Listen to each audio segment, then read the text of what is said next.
The 9 Years Podcast.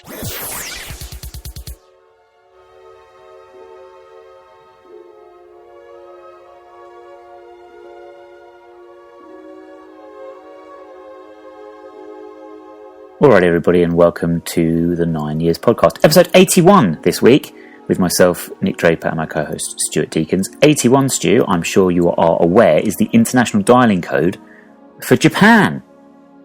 Of course. Do you happen to know which two current Premier League Japanese players reside in the Premier League? That sentence makes no sense. You know what I'm trying to say? There are two Japanese players in the Premier League right now. Who are they? Do you know? Let's go back to our old days of having a little teaser at the start of the show. Isn't one at Leicester? I can't remember his names. It is, yes. Oh, the little bloke. I can't remember his name now, but there's one at Leicester. There is one at Leicester. And where is the other one? Wasn't the other one at... Oh, no, I'm probably going back way too far now. Palace, but no, it's not. Oh, where is the other one? I don't know, to be honest. I know it's different one at Leicester, but I don't know where the other one is. So we have Shinji Okazaki at That's Leicester, the name. of course, and Maya Yoshida at Southampton. Oh, yeah, of course. Yeah, he flies under the radar a little bit, doesn't he? How much the Japanese response has been living in places like Southampton and Leicester? Crikey, culture there must be massively different for them. Must be a hell of a culture shock, yes. Apparently there's only ever been 7 Japanese players that have played in the Premier League, which I found interesting. Well, Park at Man U?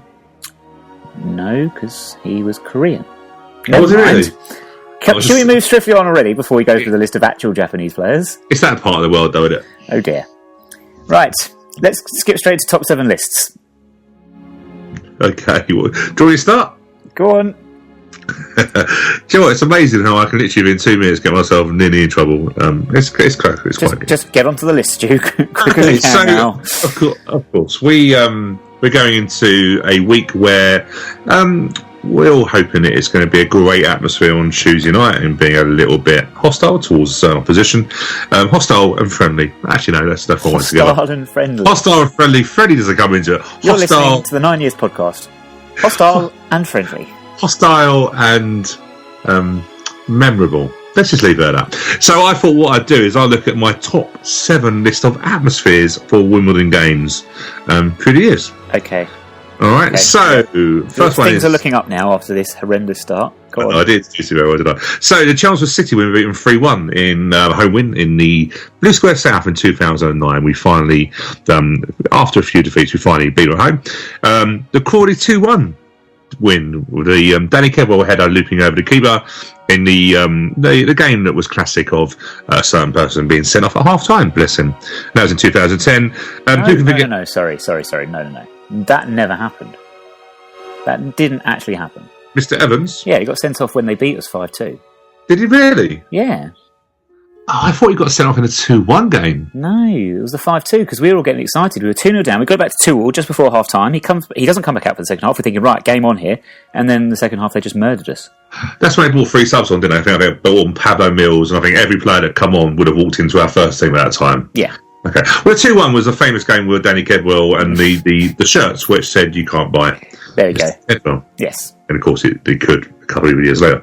Anyway, who can forget Luton Town first game at home in the conference, the 1-1 draw. Who can forget that, with Luton coming down from a mighty fall and us coming up from an almighty high. Wembley has to be there, doesn't it? A 2-0 win against Plymouth. And of course the same year Fleetwood 1-0 semi-final home win. I think that was great for atmosphere. The Hornchurch playoff, the semi-final 3-1 win in 2007 when John Mayne ran from the halfway line and slotted a goal under the keeper in front of the now Tempest end, but then now Kempro end would have been another end then. And finally, who can forget the day at Woking against the Walton and Hersham and the first Surrey Senior Cup final there. And there's my great atmospheres. Thank you very much. When you said Fleetwood 1-0 prior to the Wembley game, did you mean Accrington Stanley? Yes, I did. I just put Fleetwood. Where did Fleetwood come from? Up north near Blackpool. Accrington Stanley, of course. Yeah, okay. I do apologise for that. Blimey, this has been a long 4.5 minutes.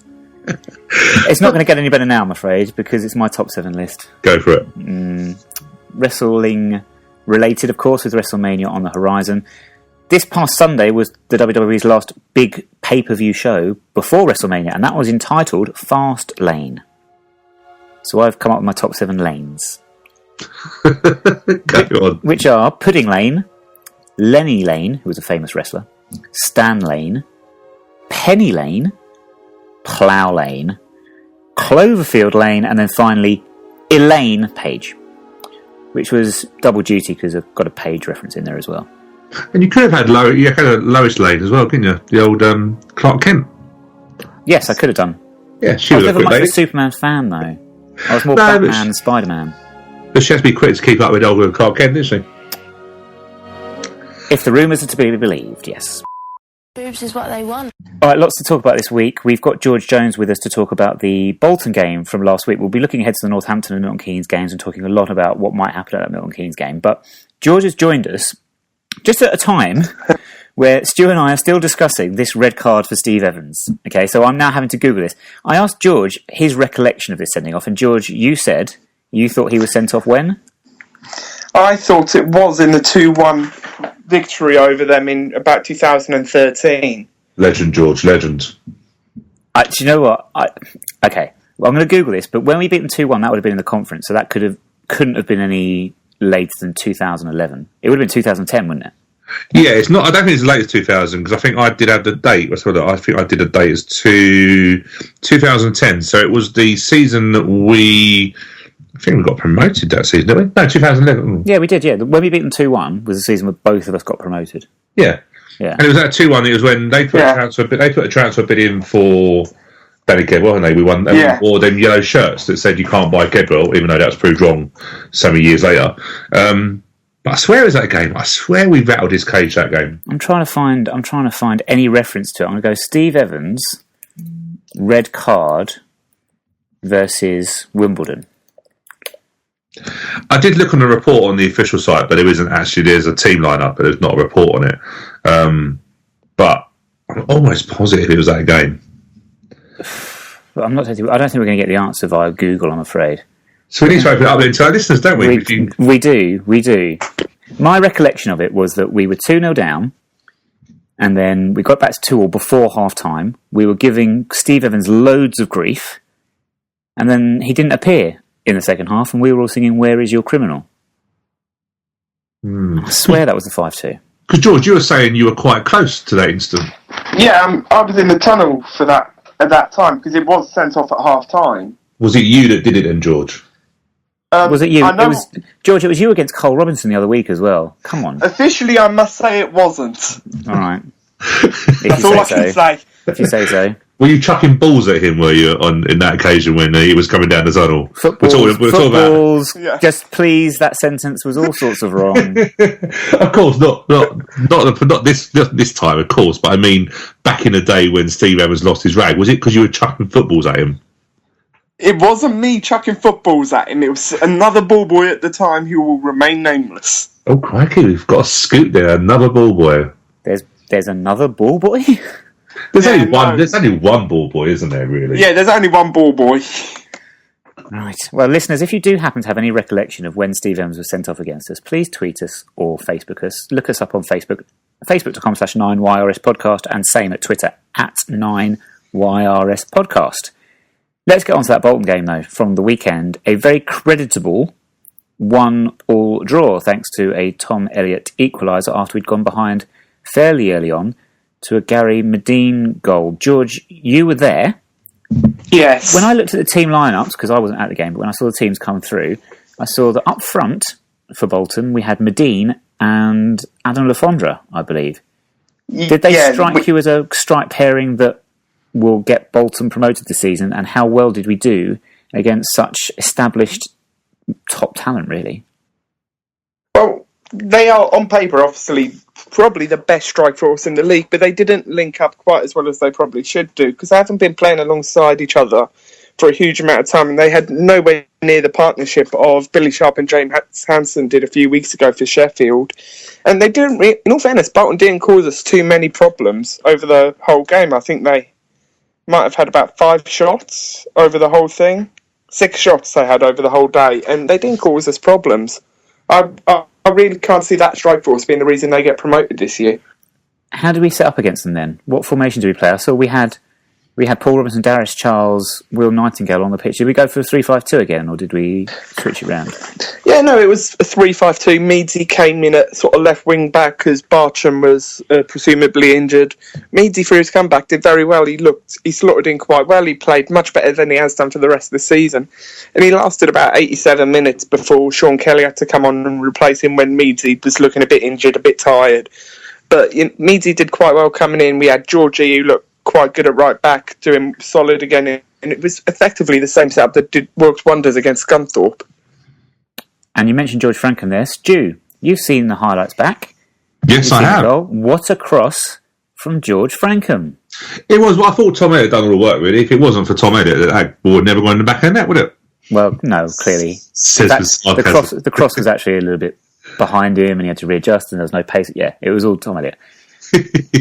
No, it was a great ball, wasn't it? And how was George Frankham? Because he's getting, we spoke about his George the other week, didn't we? But I felt in the 4-4-2 he wasn't the greatest in just that right back role. But is he? Obviously, we've done 3-5-2 now. That's our third game. Well, with 2.5 games as we started at Gillingham. Is he now in that position? Do you feel he's better in that wing back position?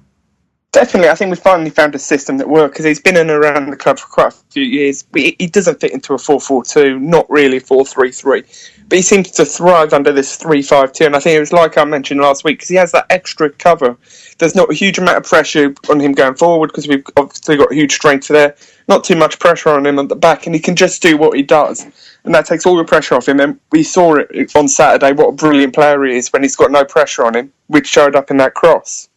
Joe, I'm just looking actually at Bolton's form because in the form guide they're actually 9th in the form guide and haven't won in their last 4 games. It's interesting, they conceded 7 goals in the last 6 games, yet they've only conceded 29 goals all season. So you can sort of see now maybe the pressure on that they are starting to concede some goals, because I know from chatting to you, George, after the game, you didn't think they were a patch on Sheffield United, did you? No, they're definitely nowhere near.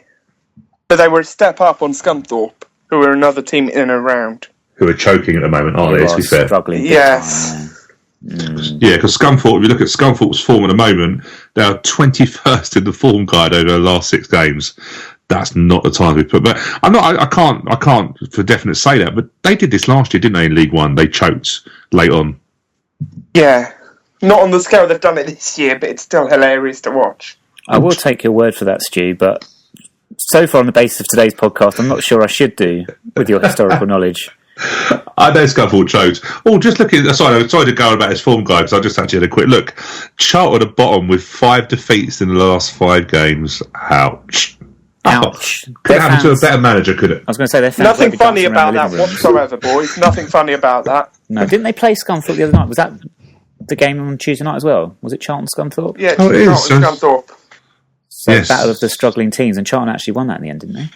Yes, this has not been updated, and this is Stato, which I normally use all my data from. Explains so much. We'll pretend that we didn't say that. No, let's move swiftly on. Talking about strike partnerships, it was Tom Elliott and Dominic Polion. How do they link up as a front two, as a more traditional front two? They look quite good, and it was, to be honest, we went back to a bit more of the aggressive route one style, and it suited us. I think Tom and Dom are a brilliant partnership. Lyle did okay when he came on for the last bit, but it was solid. We played really well, and looking at the team Bolton it out to get a point, that's an incredible achievement, to be honest. What was the atmosphere like, George? Because obviously you've done Sheffield United. I know Nick done Sheffield United, and Scunthorpe, I'd imagine, was a bit quiet.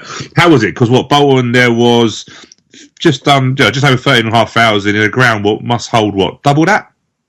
Yeah, no, it was. The atmosphere was appalling at Bolton, and you felt the ground being less than half full. And to be honest, I think the attendance, it wasn't 13,000. I know that's what's been announced, but it looked closer to 7,000 or 8,000, to be perfectly honest. Really? Okay. So would you think they are a team that is? Do you think they're going to finish in the top 2? Well, like we said earlier, they're not touching Sheffield United. From what I've seen, Sheffield United are going to walk the rest of this season, to be honest. And Scunthorpe are falling away. Bolton don't look anything like they could do. We've got Fleetwood in a few weeks, so to be honest, that's the earliest I'll be willing to comment on which of the two of them will join Sheffield United. I just want to go back a little bit as well, sorry George, there with the atmosphere. Do you think, with Sheffield United we took quite a lot of fans, we took a good away following there, but it's been about the same amount of time since we'd last been to Bramall Lane as it has been the last time we went to the Reebok Stadium or the Macron Stadium, whatever that ground is now called. Do you think the knowledge going into it that the ground was going to be a bit half full made people think, I'm not going to bother? For me, an attraction of a Sheffield United away is going there, and it's a huge stadium, of course it is, comparatively to what we've been used to, but you know it's going to be largely full, and that makes it more appealing as an away day.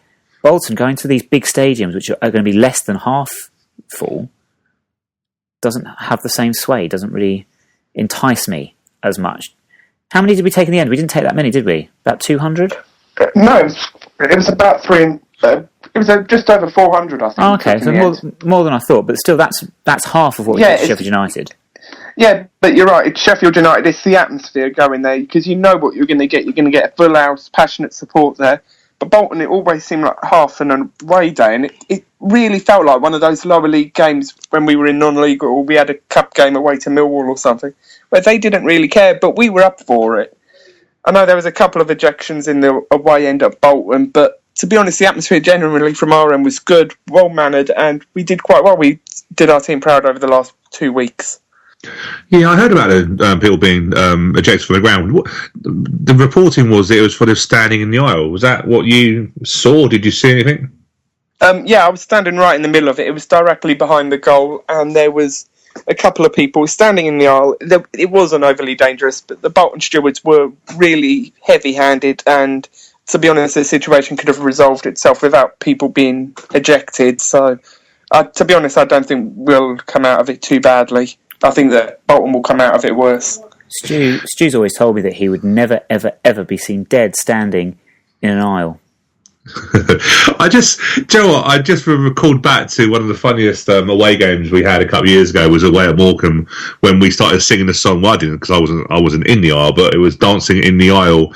And I just remember about 30 drunk Wimbledon fans literally dancing down the aisle, and I'm thinking, if one falls, it's going to be a domino effect. And they did it in the end, which is nice. But that was also the famous occasion when your brother, Nick, fell down a terracing trying to put up a flag.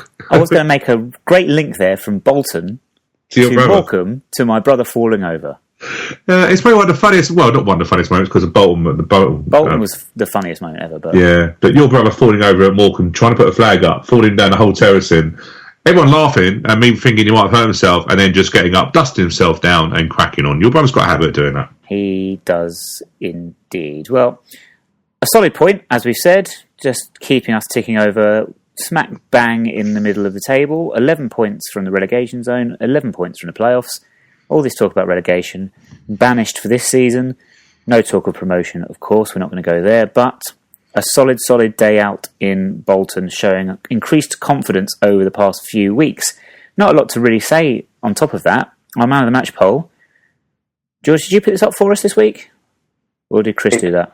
No, I did that. Thank you very much. The 4 candidates were Will Nightingale, Jake Reeves, Tom Elliott, and the winner, James Shea, with 51% of the vote.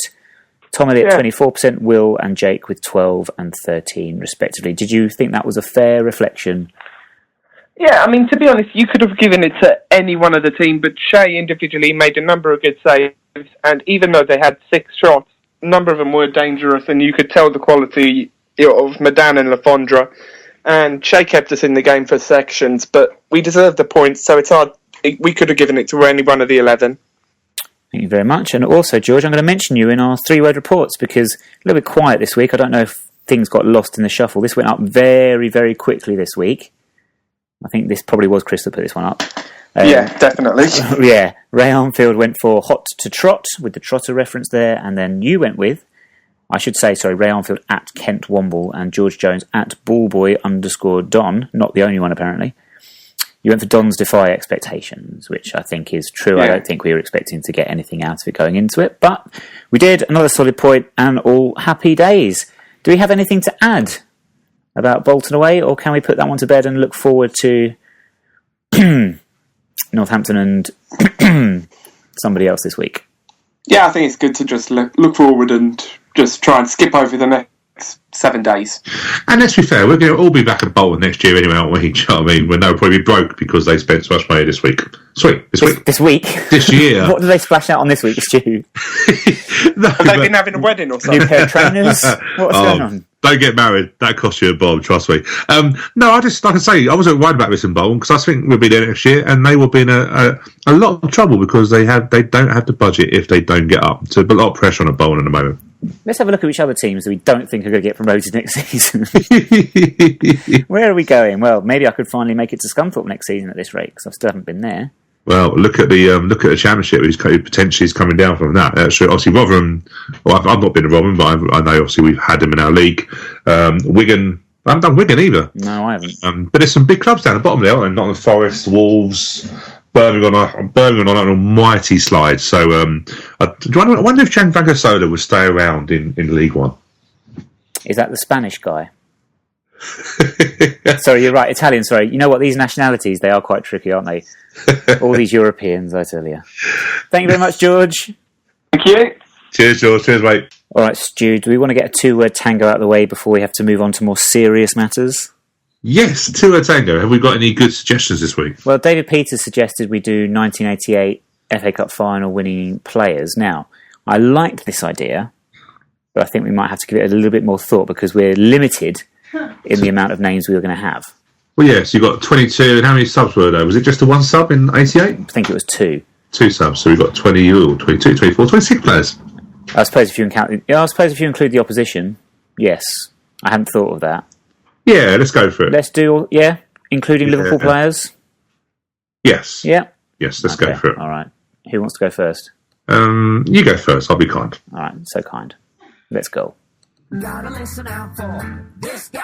It's a famous name, but don't flop. Something like Sebastian Coe. Celebrity 2-word tango. Clive Goodyear. Dave Besson. Gary Ablett. Steve McMahon. Laurie Sanchez. Vincent Jones. Ray Houghton. John Barnes. Andy Thorne. John Aldridge. Dennis Wise. Eric Young. Oh, I was just going to go for that. You screwed me. Bruce Grobbelaar.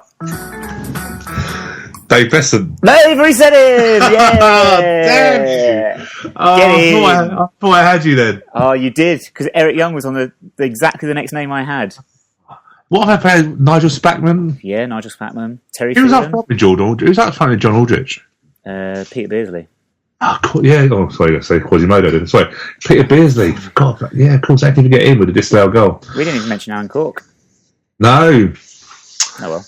Oh, John. Oh, crikey. So many players, but I got done. Oh, Dave Besson. How did I get him twice? I don't know. Okay, well, Right. That's good. I quite like that. I enjoyed that. Yes, well, you won. You would enjoy that. I would do. Hopefully, we'll be celebrating a victory in about a week's time when we play a certain team from Buckinghamshire at Kings Meadow. They are making their first visit to the Cherry Red Records Stadium. Now, before we get into all the many varied issues about this game, we should say, of course, this podcast is being released on, some of you might be listening on Wednesday evening, if I get my backside in gear, but technically Thursday morning. And there is, of course, a fans forum at the stadium on this Thursday. So let's say we release this podcast on the Thursday, which is the 9th of March. So yes, Thursday the 9th of March is when this fans forum will be happening at Kings Meadow. And what time's kickoff due? 7:30 for that? 7:30, yes. Yeah, so more and more details will be released following that meeting. Before we talk about and give our opinion on many different things relating to this fixture and the way it's going to be organised and security arrangements and all that jazz, the opposition for that game have put a statement on their official club website regarding what their fans need to do in collecting tickets and travelling to and from the game. It was very interesting, Stu. I just had to point out that they began their article saying, "We are looking to continue our great record," or words to that effect, against AFC Wimbledon. I thought, did you need to go there? Really? Yeah, but they've done that in a lot. They've done it in a lot of all their press releases. I've gone onto their website more than I would really want to in the last couple of weeks. But it's trying to keep obviously afloat with what's going on. But they did start that, didn't they? They're obviously forgetting about the great 3-2 win in the Johnson Paint Trophy that we had there. Yeah, or the 100 and so many years history that we have that they don't. Yeah, it's difficult, isn't it? I think we've tried to. I think what we've tried to do is remain professional. I know the club in some ways. The club have. This podcast would never be accused of doing such a thing. Professional is not a word we use in a podcast, is it? But the club to their credit have done that. They haven't gone down. I'm not saying gone down them lines, but I don't know why you've got to start that off with, isn't it? But their travel is quite interesting, isn't it? Because it's obviously it's called the classic bubble match, isn't it? That's how it's referred to in the terms of how it's being staged on Tuesday. What is meant by bubble match then? By that, do we mean the fact that certain supporters have to be basically under armed guard in and out of the stadium? I think it basically is. I think it's basically keeping them under wraps, isn't it? It's basically the bubble is basically the customers that are coming down from Buckinghamshire have to get their ticket on the coach. They have a pickup within the M25, two pickups, which interestingly enough are not being. They're phoning the club are phoning round at those people on the Monday to let them know where it is, because obviously the police naturally are concerned that. People could find out where they are, and obviously the main thing on Tuesday from the police's point of view, and obviously the reason why we've got the fans forum tonight, if you're listening on Thursday, is that we've obviously had a safety advisory group, and there's a lot of obviously safety issues and keeping everyone as safe as much as possible. The fans, we know about arrangements for them. What we don't know about, and are unlikely to, I would imagine, is exactly how the playing staff of that club are going to be looked after. You've mentioned the word bubbles match there. I think that's what's going to have to be for them. I cannot imagine they're going to be turning up at the ground at 6 o'clock, for example. I sense they're going to be busted in very, very early and are going to get a bit of cabin fever as they are locked safely away inside Kingsmeadow somewhere. Yeah, it's difficult, isn't it? Because I'm probably going to be at the ground probably from about 5 o'clock on that day, just because I'm curious how we're going to do it. I want to be there early because one, we'll get a car parking space and just be there rather than the difficulty is going to be Kingston Road is not the easiest road on a midweek game. Let's be honest, it's got a lot of traffic just from general working people, getting home from work. So that road is going to be absolutely chocker anyway, as it is on normal midweek games. And we've got a potential, I believe, of up to, I think they were saying up to 8 coaches coming from there. You've then also got to get them in. You're right. They normally have to be at the ground, I believe, an hour and a half before the game. So what would that make? 6:15? Normally midweek, they're normally about 6:15. Could it be a case that we are providing them, maybe if they're going to get there, I don't know, get there for what, 3-4 o'clock? And maybe we have to provide them with some, I don't know, it'd be interesting if that question's asked at the fans forum, which we will be covering via Twitter updates throughout the night. Yeah, I will be fascinated to see how they do that, because I don't think there's a way you get their team coach into the stadium at anything remotely near kickoff without major problems. And where do you park? This is the biggest problem. And like I say, this is probably questions that are going to be asked or answered by some ways.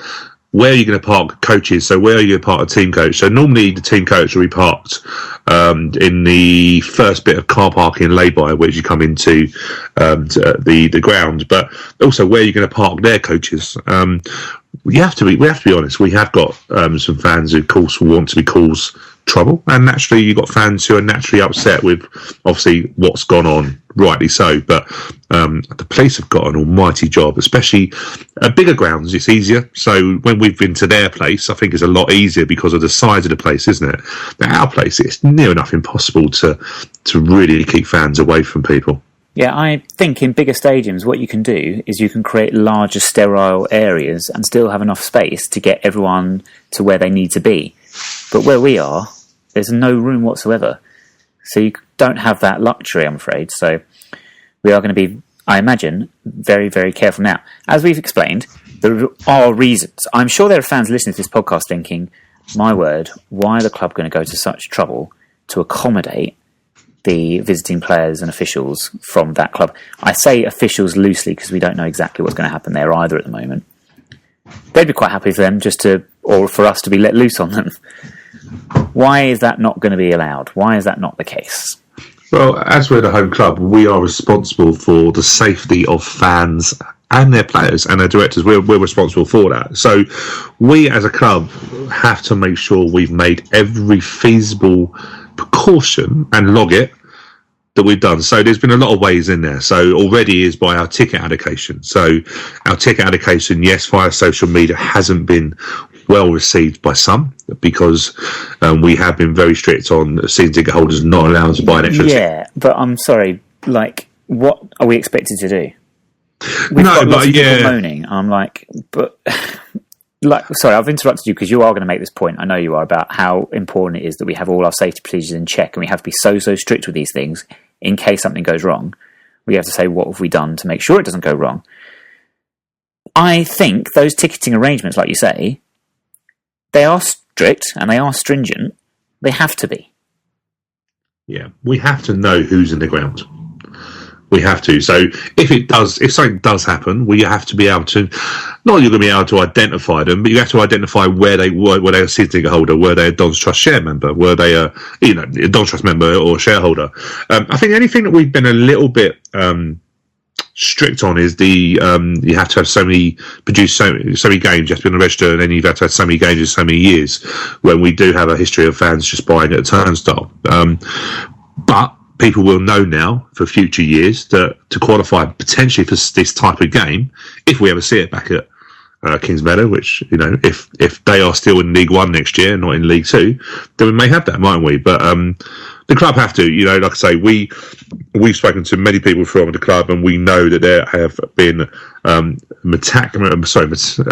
they have basically made sure they've ticked every box possible. So in the event there is any trouble and the FA do investigate anything, we can demonstrate and go, we did all of this.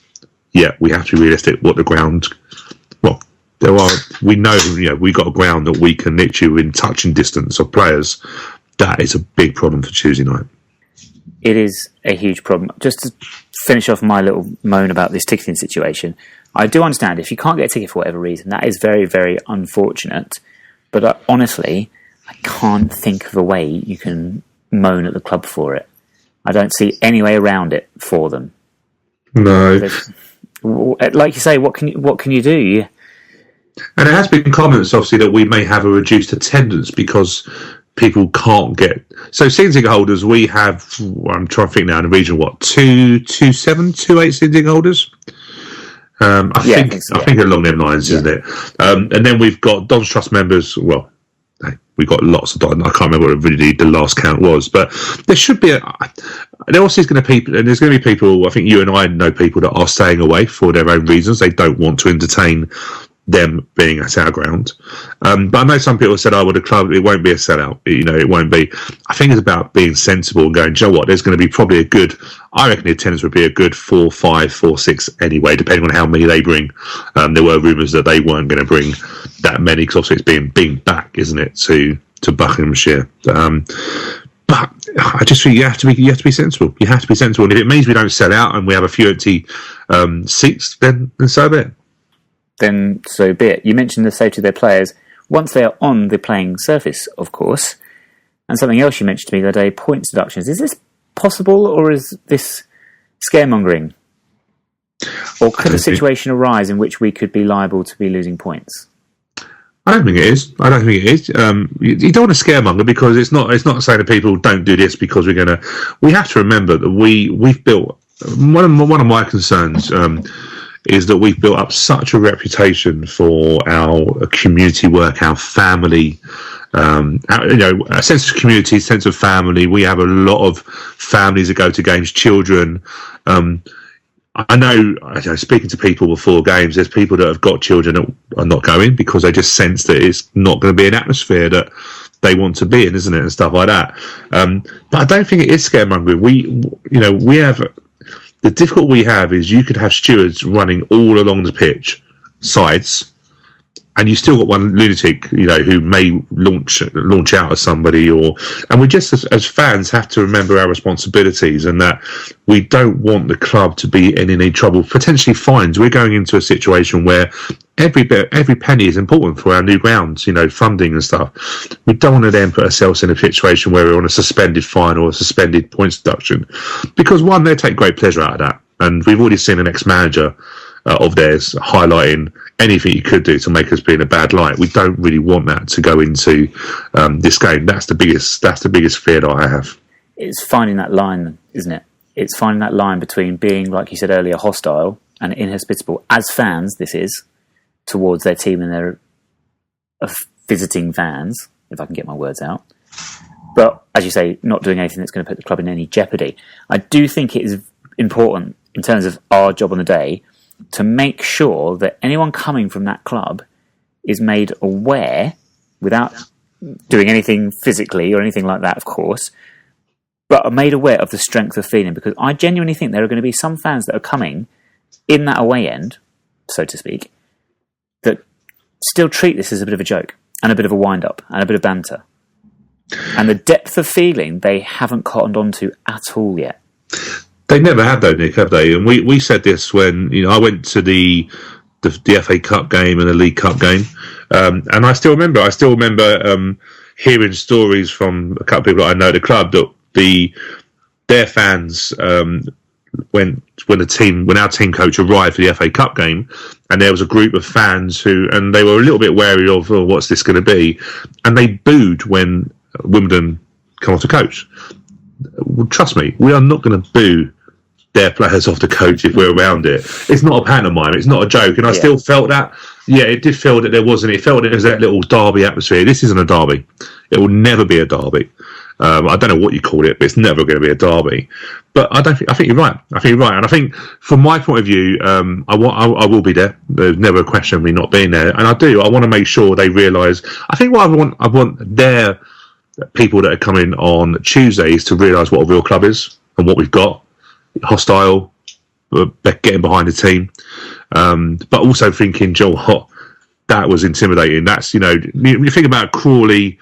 I'd go back to Crawley. I know we have a bit of laugh whether Steve Evans got sent off in that 2-1 game, which I think he did. But 5-2. the atmosphere that night, I don't know if you remember, but I felt that was a real hostile, the Danny Kebble situation. Yeah, absolutely. That was an atmosphere. I want that times 10. Yeah. But yeah, I do. One thing we've not talked about is what pressure will that atmosphere put on our players? Will it put pressure on our players? Will it put pressure on because they just come back from Millwall, and I recall their manager was talking after the game how the referee got caught up in the hostility of the Millwall fans and gave a late penalty, which they then lost the game on. Well, that is nothing. I know Millwall can be a bit intimidating, but that's going to be nothing compared to what it's going to be like on Tuesday. So one, will their players be able to handle it? And two, will our players freeze, or will they embrace it? You'd hope after the first fixture in Buckinghamshire early in the season that our players will realise that we're fully behind them and supporting them, and they won't repeat, because they did seem to just get a little bit overawed by the occasion. It was like they almost, in a sense, trying too hard and overthinking things and being too cautious, not wanting to make a mistake in that game. Hopefully the experience of that will make them realise they need to just loosen up a little bit. Yeah, you did say that, didn't you? I didn't go to the game away this season. I'm not some of my away games, but you did say that you felt maybe they were a little bit. We've never had them at Howe Place, and what it would be key for is that, from a fan's point of view, is if they do make an error early on, a misplaced pass and that, it's not this is not going to define our season. It's not going to define our history. But don't get it wrong, it's a game that I think we all want to win desperately. But equally, the player makes a bad. So I'll give you an example. Our crowd favourite number 1, George Frankham. If he makes an error, we don't need to get on George Frankham's back. It's very much a case of positivity and all that sort of stuff in what is going to be a hostile atmosphere, isn't it? It's Neil Ardley's team talk. I know we've talked about the fans and the safety and that sort of stuff, but Neil Ardley's team talk. If it'd be nice if fans get in there nice and early and create a real atmosphere, because all he's got to do is go listen to them out there. Yeah, put one challenge in, one tackle in, and the noise from the crowd will instantly lift all of our players and unnerve theirs, you would hope. You would think. We'd hope so. We obviously also know team news wise that the player, the left back for their team, is suspended, we believe. They've also got another suspension. That is, I think that's 100% correct. Yeah, I think they actually mentioned that themselves. There's a couple of players that are suspended, aren't there? It's interesting. I think they got 2 suspensions. It's interesting because it has been said on social media, which, by the way, has been absolute mad. Even what we're now going into 6 days before the game. Mm-hmm. It's been said that individual not playing actually will take away a little bit of the heat. Do you buy that for anything? No, not at all. I'm in agreement. I did find that quite funny. I don't think that makes any relevance at all. Yes, if he had been there, we'd all make sure we want to take him out, and we probably would have paid Lyle Taylor to do it. Or maybe actually, George Franklin, we could probably sacrifice one player. I joke. Ooh, I joke. Do you reckon we could get Toby Ajala back as our guest of honour for the day? Yeah, it's weird, isn't it? You just don't know what the club have been very guarded about what they're doing, and they may open up a little bit on Thursday night tonight if you listen to the podcast when it's first released of what they're going to do. Yeah, I'd imagine there's probably many ex-players that want to be at that game. If you've joined the club at any point from our history, start of our history to now, I'd imagine the ex-players wanting to be at that game is huge. I've heard Drew Broughton is putting a request for tickets. Let's leave that one there. The referee, Roger East, has been appointed. He is a Premier League referee. He is a member of the select group of Premier League referees, I believe. Or at least he has been. So, an experienced top-level ref has been appointed for this fixture. Are we surprised at all? Nah, not surprised at all. If I remember properly, I'm trying to think that we had a Premiership referee for the FA Cup game at their place, if I remember properly. That rings a bell, yeah, that does. Yeah, it's not a surprise. The FA would looking at the fixtures, it doesn't take Einstein to work out. You need a strong ref. The worst thing you want to do in a game like this is have a referee who can't handle the situation, sends a player off, makes a decision that's going to be bad.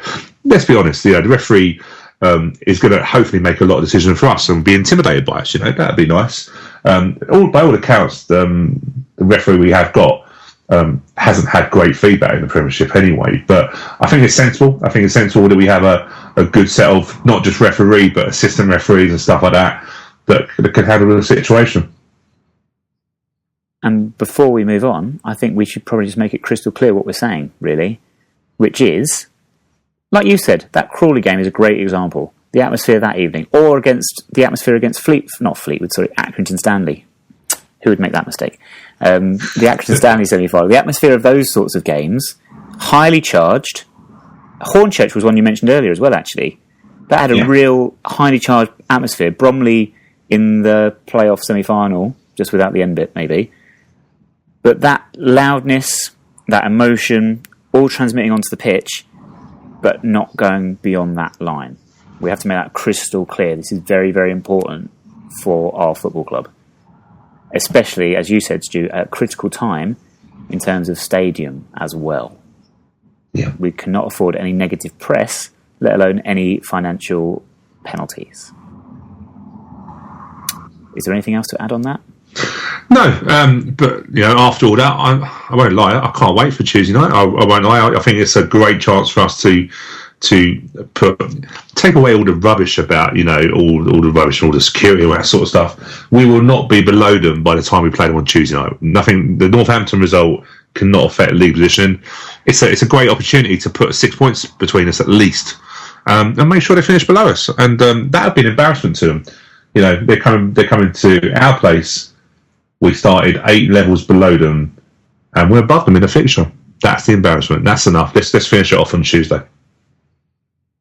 Great. Now, before we move on, should we just, as we're looking ahead to fixtures like you mentioned there, and league positions and points, should we just quickly touch on the Northampton game, which does come before?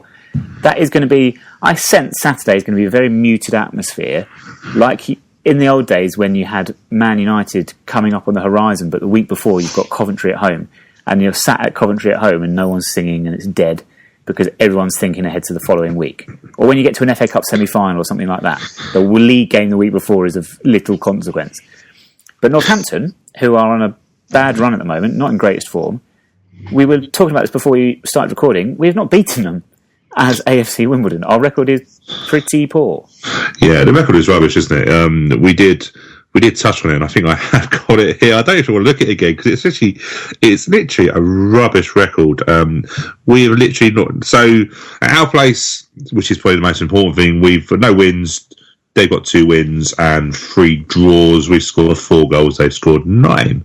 The last time they beat us at our place, though, it has to be said, was back in 2013. So the last 4 games have been draws.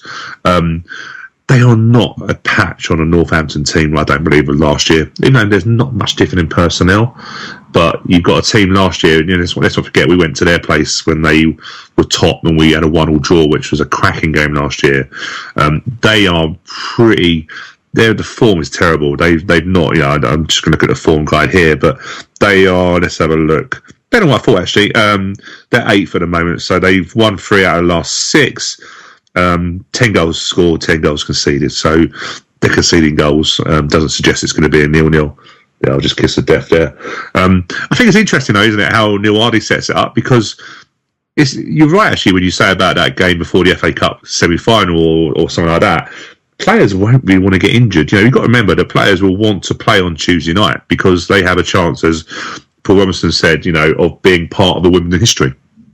So you want to make sure really we don't have players that are not putting their foot in and not, saving themselves for Tuesday night, because actually the quicker we get to 52 points, which could be achieved by Tuesday night, then we can enjoy the rest of the season without that fear of relegation, which is pretty far off, isn't it? Yes, definitely. I mentioned Northampton's poor form. In my head, it was a lot worse than it currently actually is, but I think I was looking at the league table. They are currently the worst performing of the 4 promoted sides from last season, which was fascinating to me because they were champions of League last year. Yeah, they were. But then they lost their match, didn't they? Yes, of course, and that was the big derby. Was it Tuesday night? Yes. Oxford hosted Sheffield United, and they were looking for a bit of revenge on their old manager, and they didn't get it. Yeah, so it's interesting. I think the thing is, what we've got to be careful of with Northampton, with their biggest threat, a player that I absolutely love, not just because I love his name as well, but John Joe O'Toole is big threat for Northampton. I think he scored something in the last, in the last 7 games or so. I'm just trying to look here now, but he is a big threat. We talk about that midfielder that can score goals from midfield. He gets goals in bundle. I think he's on 8 or 9 goals this season from midfield, which is pretty good, and gets himself into the area as much as he can. And he's a big lump as well, so he's a big threat for us on Saturday. Always have to be wary of those midfielders that score goals from midfield. Should we move on to Poliongay? Yes, let's go for it.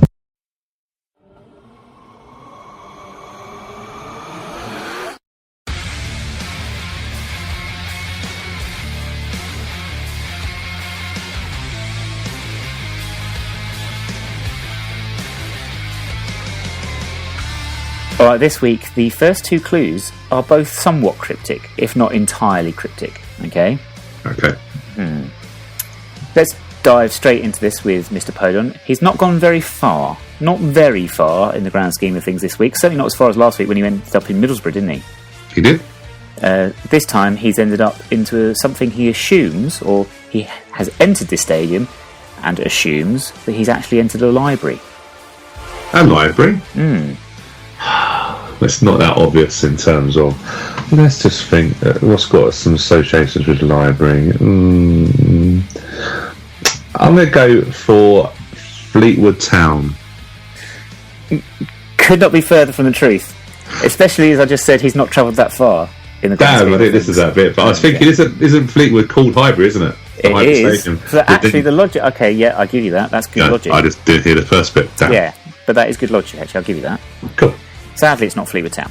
Okay. This is a fairly new stadium. It's a lot bigger than the old stadium, which they left in 1998, and was, I should say, by all accounts, a bit of a nightmare. That's half factual, half cryptic, really.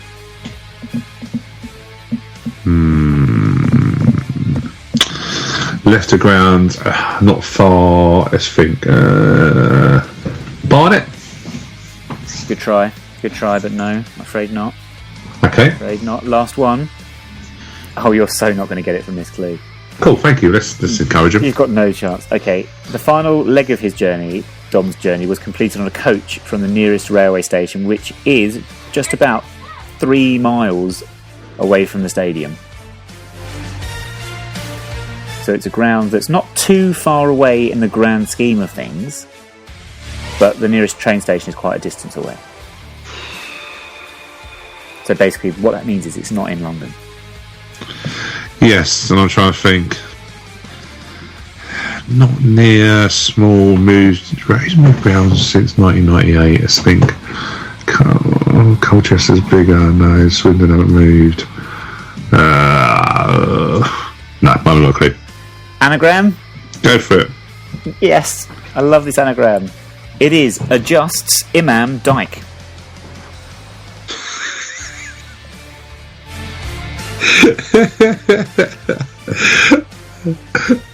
I haven't got a clue. Go on, say it again. Adjusts Imam Dyke. No, I haven't got a clue on this one. I haven't got a starting point. Gonna have to play the buzzer. It was Reading.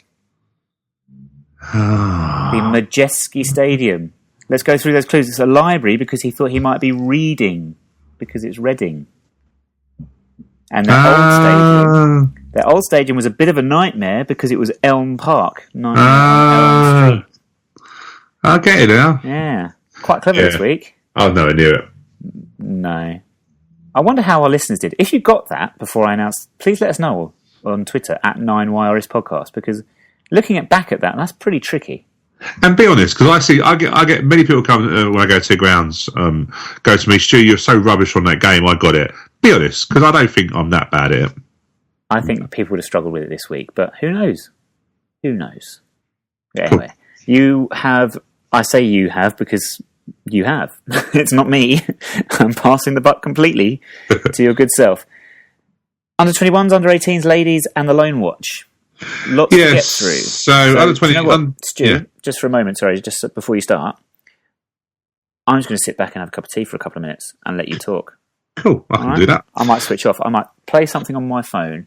I might read my History of WrestleMania book. Who knows what I might do? I might go on Grindr. Who knows? But I'll leave it to you. Okay, so I'm going to try and fill some time here because I know it's been a nightmare. It's been a very busy week. Me and Nick were just saying how busy it's been, isn't it, recently? So, in terms of the under 21s, yes, they had a good win against a strong Southend team, which was played at Merstrom on Wednesday. I think it was arranged at short notice. So, but we had a really strong team out. Southend, give you an idea of Southend's team, they had Savon Hines, who I know was on loan.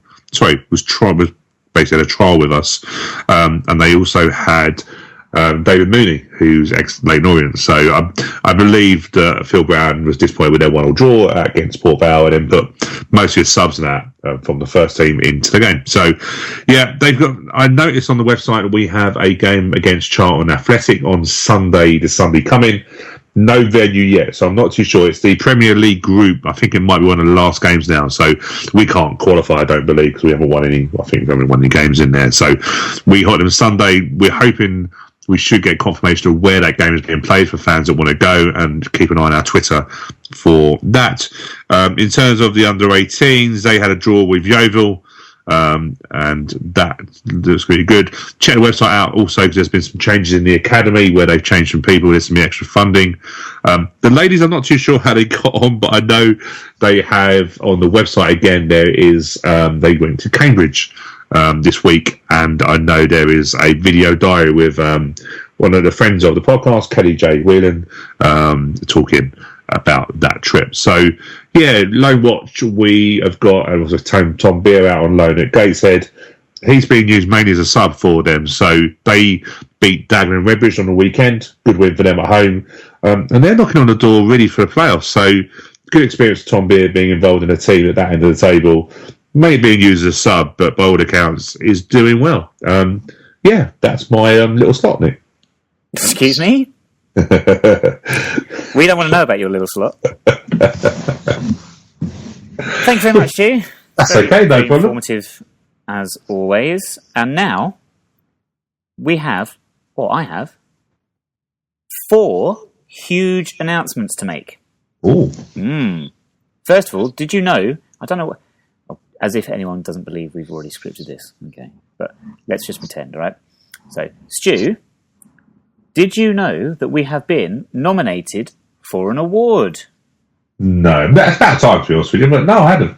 We have. We have been nominated for the award for Best Podcast in the British Podcast Awards. Superb. If you'd like to vote for us, you can do so by going to britishpodcastawards.com and searching for the 9 Years Podcast and putting your name in and voting for us. Apparently, if we win, not a lot happens. But nonetheless, very exciting indeed. Yeah, it'd be nice. It'd be nice for why listeners can put a vote in and let's see where we get. But I'm sure that we've got a great chance of doing well on that. As long as we finish in the top 2,000, I'll be happy. Definitely. Yeah, I think we've got a good chance. Right, secondly, Mark Hendricks at Cutting It Fine Films. He has put together Goal of the Month for... What month are we? What would it be? February, I guess? Yes. Yeah, February. So you can vote for that now. Check out the video on our Facebook page, facebook.com/9YRS podcast. It is all up there for you to look at and vote. So please do that. And thank you very much to Mark for putting that together again this month. We have a survey. A survey? A survey. Our survey says that we're doing a really bad job and we should talk less wrestling, probably. But yes, George Jones very kindly put together a survey. We want to listen and hear what you, our most wonderful listeners, think of our show and find out a little bit more information about what we're doing and how you listen and all those sorts of bits and pieces. We're not going to put this on social media or anything like this just yet. It's just purely for those of you that are listening at the moment. That's why we're announcing it on the podcast, okay? So I'm going to give you the link to the show now, to the survey now, and then in a week's time or something, we'll put it on our website as well if you don't get time to do it. But if you would like to go to tinyurl.com, tinyurl.com/survey9YRS. I'm going to say it one more time. tinyurl.com/survey9YRS. And your feedback would be greatly appreciated. Only takes about 2 minutes, doesn't it, Stu? Yeah, it does. I looked through it actually the other day, and it was quite good. It's got some good questions there, and we just want to get your opinions. We value our listeners' feedback massively, and it would just be nice to get a bit of an idea of what you like, what you don't like, and anything you want us to add, really. Yeah, and I'm not lying. It only took me 2 minutes the other day, and then it took me about 2 minutes to do the survey as well. Ha ha! You see what I did there? Yes. Final announcement. Just like to say, let everyone know that the stocks are now open for custard pie throwing. I'll tell you who I'd like to put in the stocks. Tony Hayes. He is the Chief Commissioning Editor of BBC Television. And it wouldn't be custard pies I'd be throwing at me either. I'd like to throw cabbages, hot bovril and gravel. Not a fan then. No.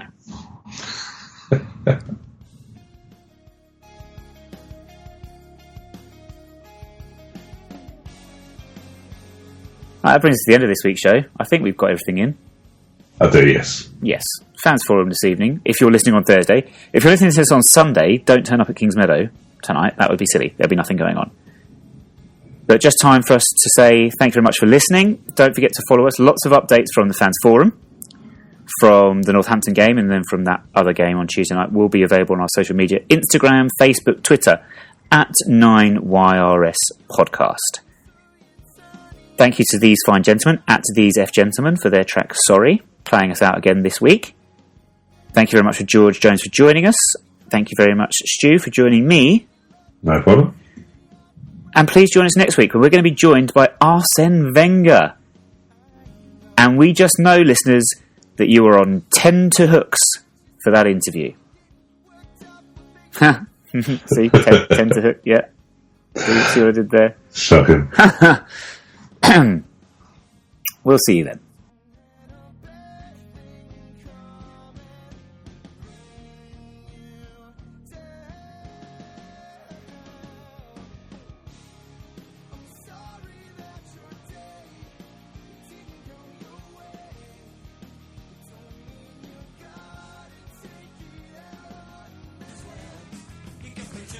turning, then I'm turning